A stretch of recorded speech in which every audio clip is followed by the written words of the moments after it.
2. And as you can see, plenty of detail on here now. The water tower, well, the water swing arm here.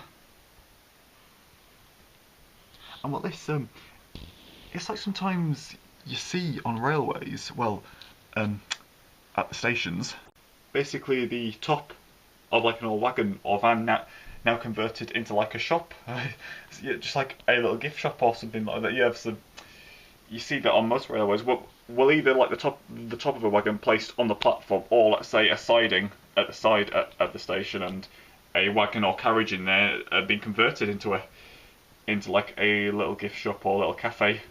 And yet, some people around the benches.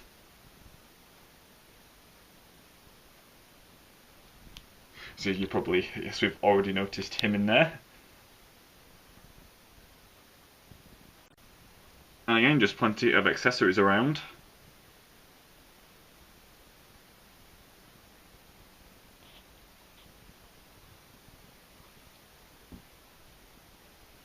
Really does look good. A couple of bits of rolling stock around as well. It almost looks like that siding used to, well, it used to be a tiny bit further, didn't it? And of course, yeah, if you remember the station in Winterbottom Layout 2, that one worked really well, but I'd say this one works a tiny bit better. Well, I'd say it fits a bit better. It's more over to this end, because of course the last one, of course, was a platform in the middle here, and of course with the engine shed being there, yeah, of course this time with the shed being over towards the other end, the platform can go right to the wall here. It can go right to the wall, but of course last time, of course, the shed was here, the siding going to it, and the platform. Yeah, the platform was pretty much dead central, right in the middle here, wasn't it, with the track going around it. Of course, it worked well, but yeah, I'd say this time the train's got a little, well, obviously not by much, only about, what, another 5-10 centimetres, but the train can go a little bit further from the platform now, basically. Well, from the switch track, yeah, again, of course, not very far. I keep thinking it'd be great if oh yeah, sorry, just weaving it around the ladder there. Again, not most convenient places, but if there's like a little plank of wood on there, so the train could go all the way to that wall.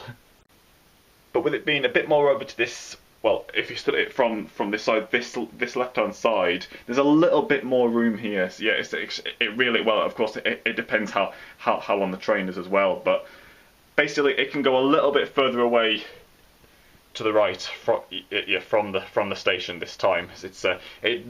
It doesn't look as well. It doesn't look so much of a squeeze or squashed in. I'd say it definitely fits better, this one. And well, we have a locomotive in the shed. And who is going to be shown first?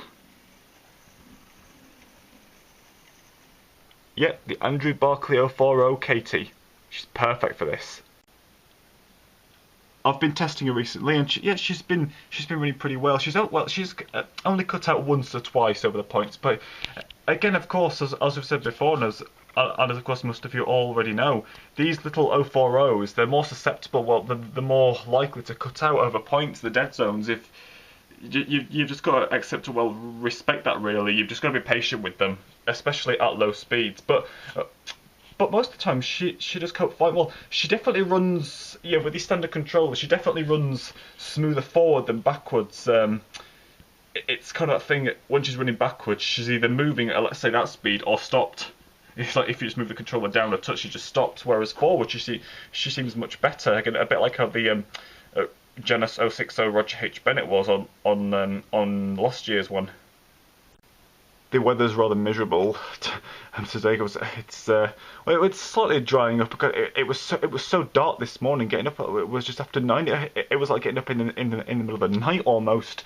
I thought it was going to be too dark to film. I think it's better because I haven't got the paper on here. Again, whilst it blocked out the sun, it did really limit the light before. Just move around here. Oh. There's a slight bit of hesitation there, and she does bump around a bit on the points. But again, we'll just have to be patient with it. We're used to getting cutouts from these. We can still do it. It still looks good. So yes, of course, this is part 2. Of course, it was just showing a bit of detail just then, and now loco testing. Let's see her run backwards light engine into the platform. Oh, slight cut up there. There we go. Yeah, just a slight. Oh. She made over that one okay.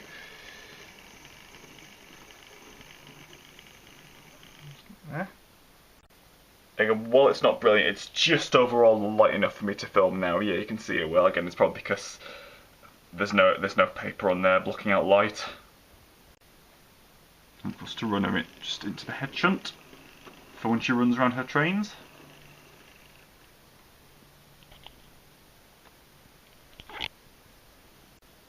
And as if she was in the position to take on water there.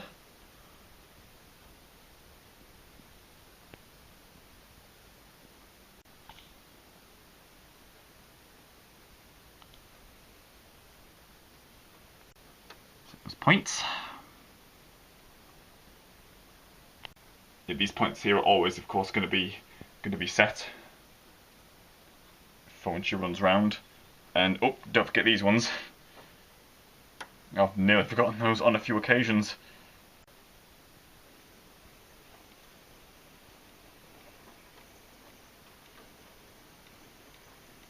Very good.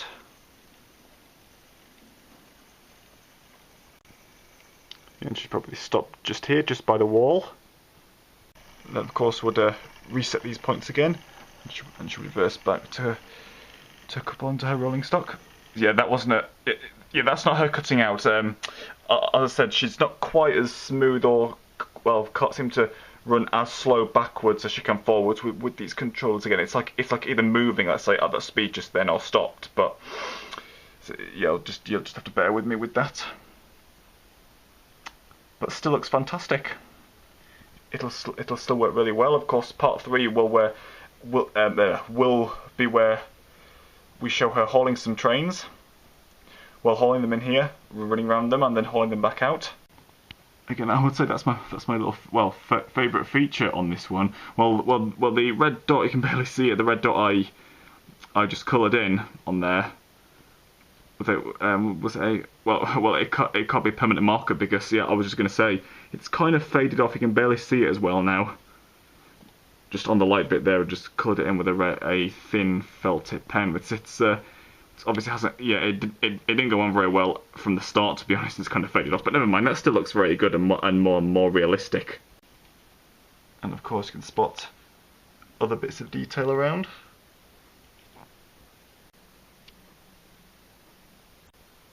And she does look very good. Again, the camera's focusing well. Again, which can often be a struggle when it's a bit gloomy and when the light's not very good. But yeah, she just looks good. Just basically just stood there, light engine in the platform. Platform of crew station. Well, a mini crew station. And you know, when you look into a cab as well, again, there's just something so special about these little locos. They're just stunning, they really are. It's just focusing. Struggling a bit, but it's just doing it. Right, well, to finish off part 2, let's run her back into the shed.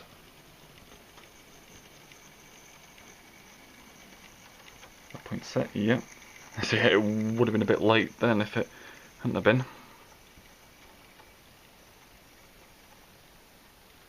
Yes, so she's definitely a bit smoother forward than she is backwards. Yeah, quite a lot of locos can be like that, so the Janus 060, you really notice the difference. With these controllers especially. Oh. So yeah, see, she's quite juddery there. And she goes into the shed. So that was part 2. Hope you enjoyed it. Of course, showing the few extra bits of detail which I've added, and loco testing. So yeah, Katie's running pretty well. Again, she has cut out once or twice over points, but of course we're used to that, aren't we? I think we've got it on most window bottom layouts, but again, she's still doing well. Most of the time she doesn't cut out. She's doing acceptably well. Yes, you probably already know what part 3 will be. Where we'll get some rolling stock on here. She'll be hauling and running around a small train. Yeah, of course, part 2 has now been uploaded a couple of days after part 1, so yes, part 3 will be on the way within the next couple of days. So yes, keep an eye out.